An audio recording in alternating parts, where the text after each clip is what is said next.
всю ночь. Все утро. Весь ветер.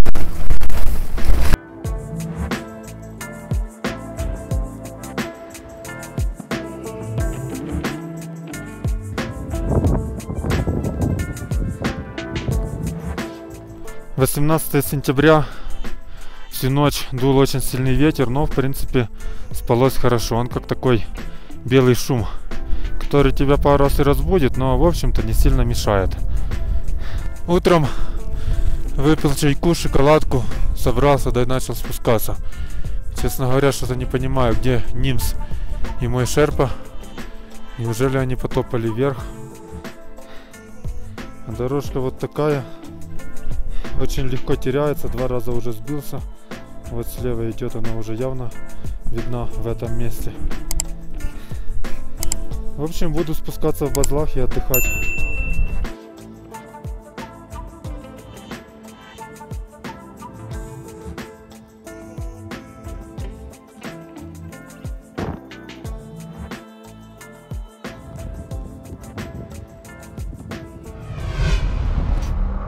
Пришли в базовый лагерь, зашли на кухню. Покажу вам, как мясо хранится. Просто подвешено в палатке. Что-то неохота его есть теперь. Если курицу, так она нормальная, мороженая, твердая. Ого, это что за кусок такой? 2 сразу в одном. Почему овцу и яка так не морозить, я вот не сильно понимаю. Это особенности местной кухни. No, me no, don't want.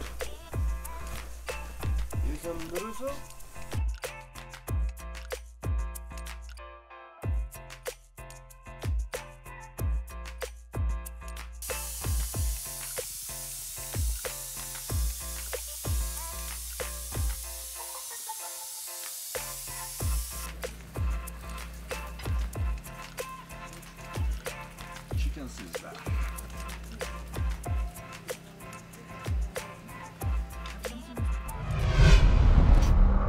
Надо сказать, что нам очень повезло, ведь в экспедицию на Чою к нам присоединился сам Нимс Дайе.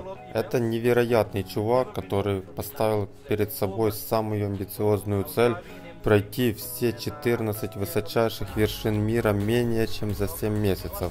Чою была его 12-й вершиной в списке, и забегая наперед, я сразу скажу, что ему удалось сделать невозможное. Он поднялся на все 14 восьмитысячников за 6 месяцев и 6 дней. Сам по себе Нимс очень дружелюбный, просто переполнен энергией, и я очень рад, что мне получилось записать с ним интервью. Ссылочку мы вот оставим ниже под видео, сверху будет подсказка, рекомендую посмотреть, это порция отличной мотивации для каждого. Ходите вы в горы или нет, но вы зарядитесь энергией, на которой дышит этот невероятный палец Гурха.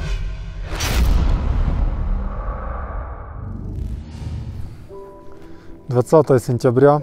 Сегодня мы опять же предварительно утвердили план восхождения. Думаем, на 25 число будет Summit Day. Прекрасная погода, вот видна Чоя во всей красе. Солнечно. Очень красиво. Не так, как вчера. Вчера видимость была метров 10, наверное. Сегодня же все загорают, все подоставали камеры, все снимают видео, фотографируют. В общем, прекрасно, но ждать уже надоело. Хочется уже на гору. Нужно будет еще 2 дня сидеть в Базлаге. Вот моя палаточка. —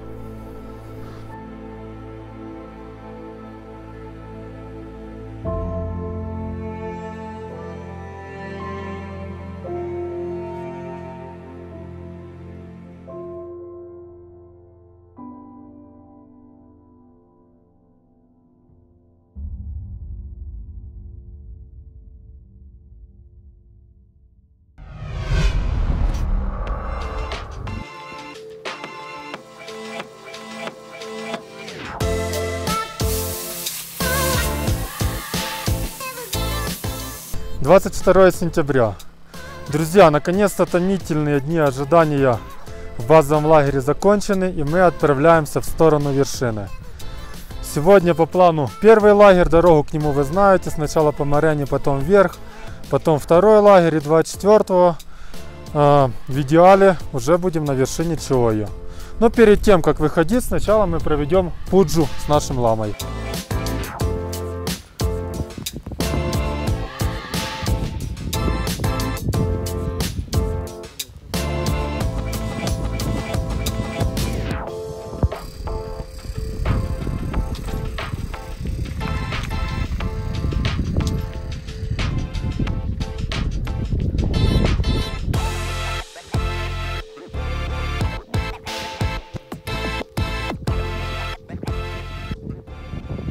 Больше половины пути к первому лагерю прошли. Ну что хочу сказать, что не все так гладко, как мне казалось. Какая-то проблема с правой ноздрёй. Сопли каждую минуту-две, приходится их высмаркивать. В итоге горло чувствуется раздраженным. И та же самая ноздря и очень сильно реагирует на холодный воздух. Противно, честно говоря. Но нам еще немного вот туда по склону куда-то подняться, и там невдалеке уже первый лагерь.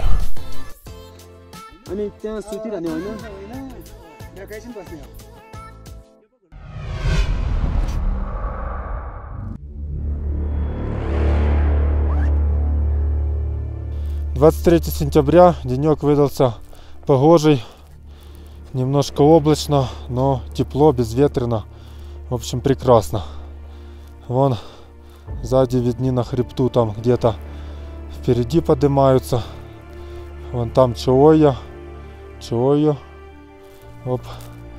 Fixing Rope Team мы сейчас можем наблюдать. Они вышли, видно, попозже, потому что сейчас только где-то к 8000 подходит. Спалось отлично. И прямо же не верится, что уже сегодня на решающий штурм. Красота, конечно, вокруг просто нереальная.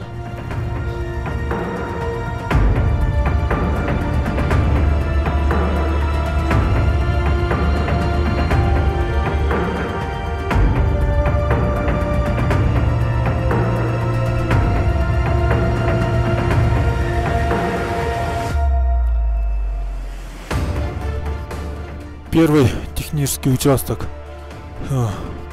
между Сиван и Ситу на высоте примерно 6800.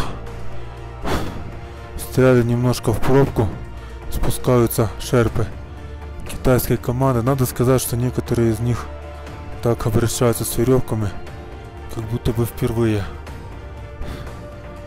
Ну блин, они вообще не заканчиваются. Надо сидеть, ждать. Хорошо, что времени хватает.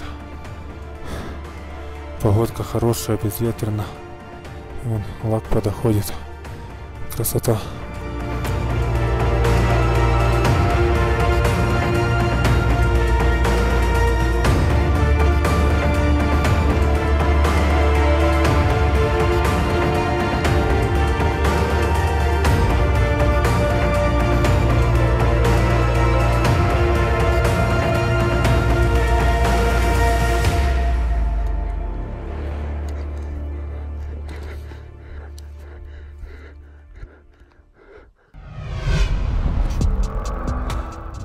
Прошли первую ступеньку между Сиван и Ситу, и сразу же хочу по свежей памяти записать, какая она. В принципе, для меня ничего сверхсложного не было. Такая метров 20 в общем. В начале метра 3 льда, градусов 80, но там уже небольшие ступенечки набиты, чуть легче. Ну а после этого такая фирновая стенка градусов 60 с хорошими ступенями под ноги. Так что в принципе идется нормально, ничего сверхсложного.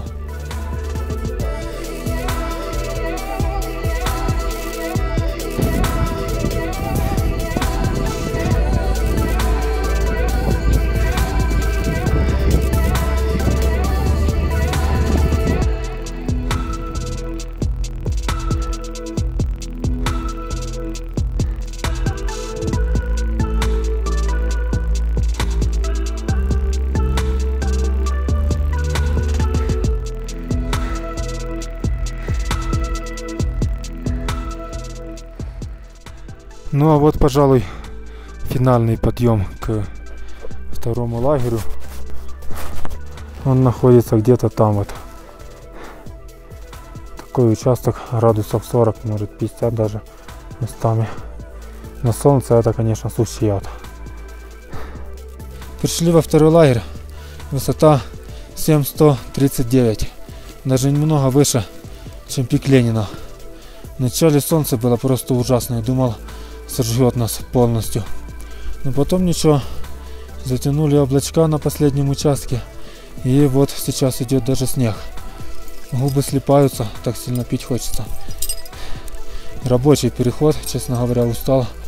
Что-то думал, будет легче. Все время что-то думаю, что сходить на 7 с чем-то это легко. Но вообще ни хера, нелегко. Каждый раз первые 7000 это прям испытание. 6,5 часов занял переход. Сейчас около 2 с чем-то или 3 дня. В 12 буду выходить на штурм. —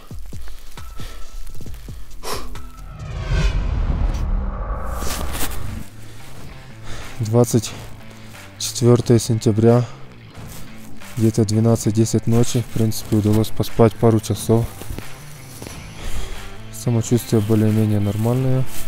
Сейчас вот Лапка принесет чашечку горячего чего-то. И будем выдвигаться на гору. Радует, что безветренно. Вообще тишина полная. Ну что, друзья, час 20. 24 сентября. Немножко снежит. Но в общем погода хорошая. Мы с Лакпой готовы и выдвигаемся в сторону вершины Чуоя.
Ну что, друзья, перевалили 8000, точнее 8090 сейчас высота.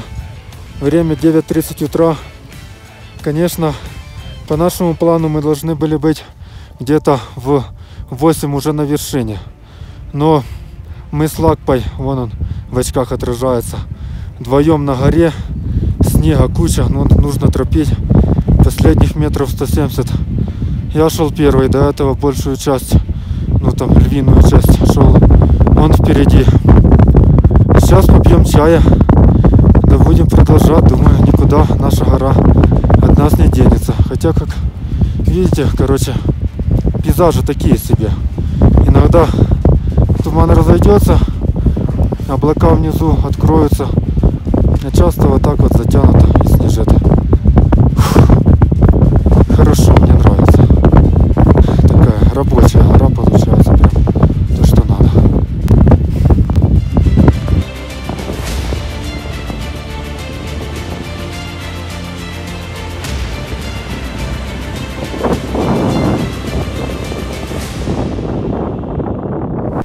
Вершины плато Чуоя.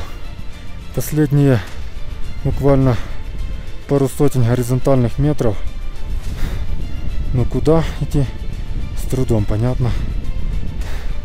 Слышал, я говорили, что плато вершины длинные. Пока дойдешь к вершине, можно подутомиться. Вот так оно выглядит. Ну что, друзья, 10:30 утра, вершина Чуоя. Никаких флагов фиксировок Тим не повесила. Я не поверил. полчаса ходил вокруг, искал. А тут, короче, вот лак сидит. Ни хера не найдешь вокруг. Вот туда ходил, искал, пытался найти флаги, ничего нету. Но высота 8200, это высота Чоя 8201. Так что, ну, примем за веру. Конечно, вот саммит фото, ну, такие себе будут. Жаль, конечно.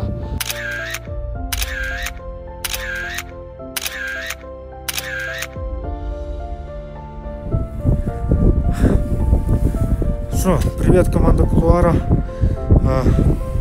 Только благодаря такому надежному тылу я имею возможность шастаться вот на вершинах 8000 в такую погоду.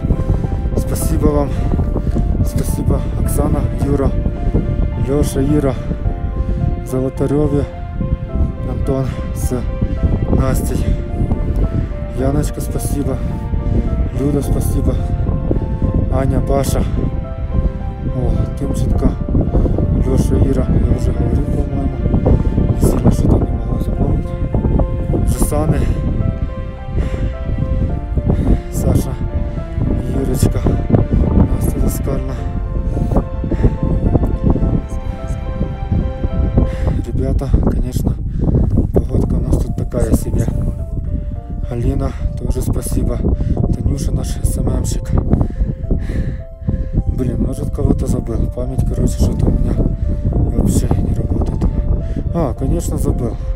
Маринку Федорову с Никитосом, наших главных восходителей. Вот, даю. Все, ребятка, удачки. Bascam. How do you go? I'm here. Bakhari summit में पुग्यो. सबै राम्रो छ. वेदर एकदम बेड छ. अब बिपिङ गर्नमा हामी तल क्याम्पिङ वेदर कन्डिसन बेड छ. अनि बिपिङ गर्नतिर हामी तलतिर जान्छौँ. अनि के भन्छ हो वेदर एकदमै राम्रो छ.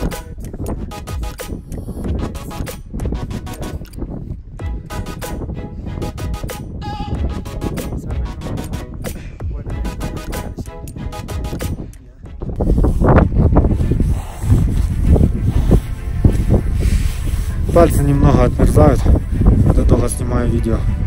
В общем, ребята, что такая нормальная гора, особенно когда вдвоем, особенно когда непогода, и особенно когда снега по колено и надо тропить. Посидим немножко на решение и будем спускаться уже вниз.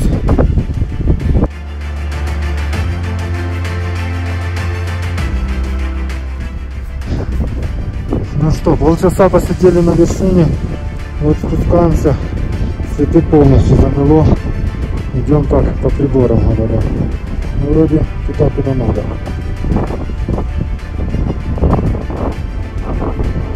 Ну, уже не знает, куда надо.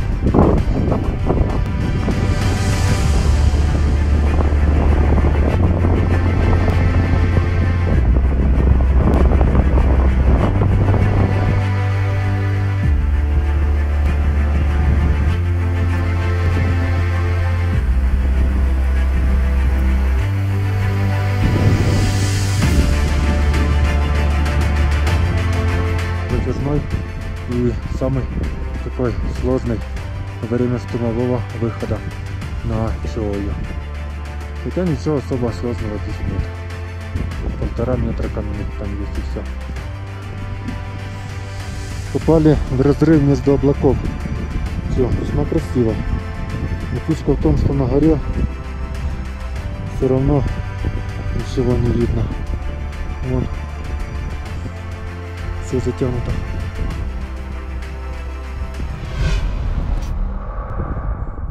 На спуске встретили Мартину, которая идет в 3-й лагерь с 2 шерпами.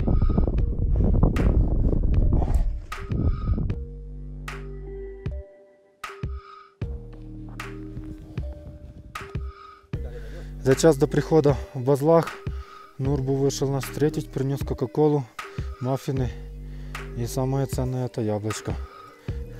Да не бывает.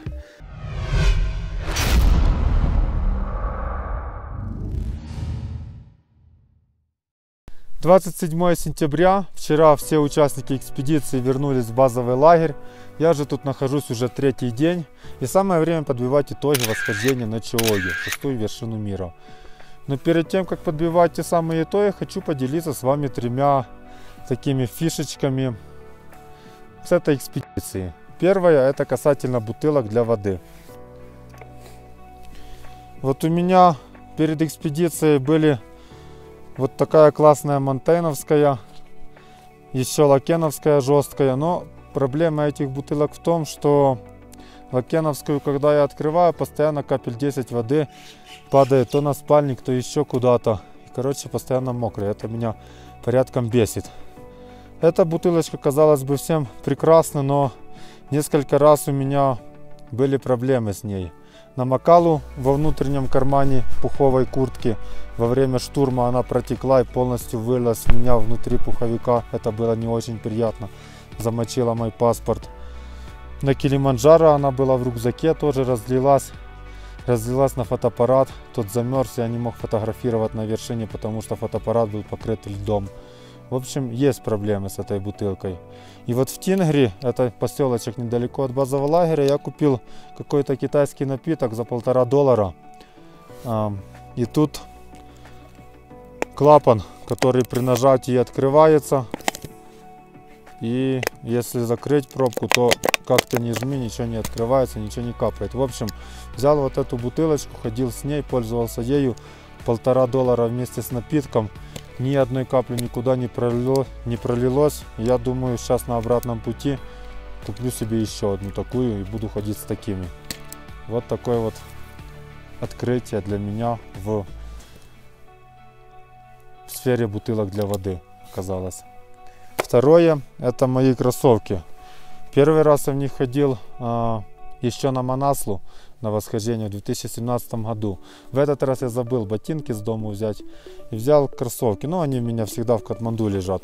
Подошва, видите, уже полностью стертая, но держит просто отлично. Наверное, лучшая подошва, которая у меня была. И кроссовки фирмы Аку. И вот хочу порекомендовать, пожалуй, сейчас Аку это фаворит в обуви, по моему мнению. По удобству и потому, как держит сцепление с поверхностью. Кроссовки, конечно, уже такие старенькие. Может, я их уже выброшу или пускай еще лежат в Катманду. Посмотрим. Ну и третья вещь, это такая банальная штука, как Кока-Кола. Самый лучший напиток, который может быть на высоте. Наверное, в жизни я ничего вкуснее не пил, чем Кока-Кола.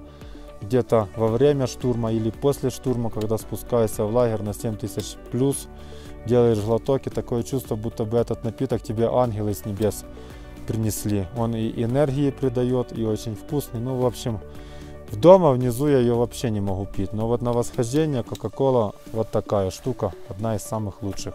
Про фишечки рассказал, надеюсь, это вам было интересно.